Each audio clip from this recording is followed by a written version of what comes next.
সাতক্ষীরায় সরকারি খাল দখলকে কেন্দ্র করে বিএনপি জামায়াতের মধ্যে রক্তক্ষয়ী সংঘর্ষ হয়েছে। এই ঘটনায় ইউপি সদস্য সহ ১৩ জন আহত হয়েছে। ঘটনাটি এ সময়ের রাজনীতির এক কুৎসিত রূপকে উস্কে দিয়েছে। দেশে অন্তর্বর্তীকালীন সরকার ক্ষমতায় আসার পর জনগণের মধ্যে যে নতুন ধারার রাজনীতির প্রত্যাশা তৈরি হয়েছিল তা এখন ধূলিসাৎ।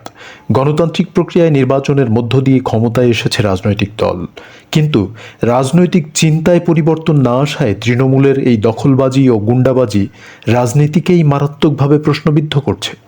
ইতোমধ্যেই তা রাজনীতিবিদরাও টের পাচ্ছেন।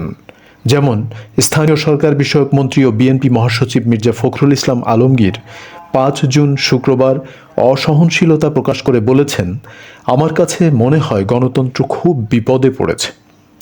শুধু সাতক্ষীরা নয়, সাম্প্রতিক সময়ে চট্টগ্রামের বাঁশখালীতে একটি মাছের ঘের দখল এবং রংপুরে সরকারি পুকুর ও হাটবাজারের নিয়ন্ত্রণ নেওয়াকে কেন্দ্র করে এই দুই দলের নেতাকর্মীদের মধ্যে একাধিক সংঘর্ষের নজির দেখা গেছে।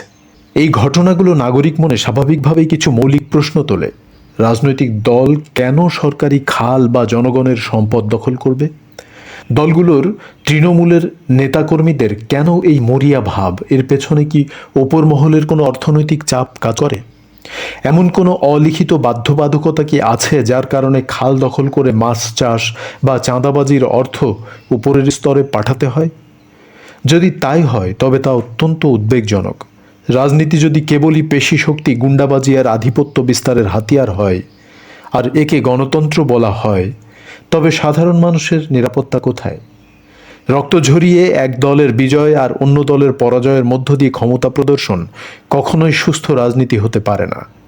সরকারি খাল বা সম্পদ জনগণের যৌথ অধিকার, কোনো দলের ব্যক্তিগত সম্পত্তি নয়।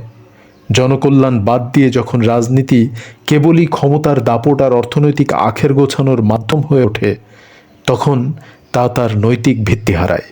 নেতৃত্বকে অবিলম্বে এই তৃণমূলের দখলবাজি বন্ধে কঠোর হতে হবে, অন্যথায় নতুন বাংলাদেশের স্বপ্ন কেবল কাগজ কলমে সীমাবদ্ধ থেকে যাবে।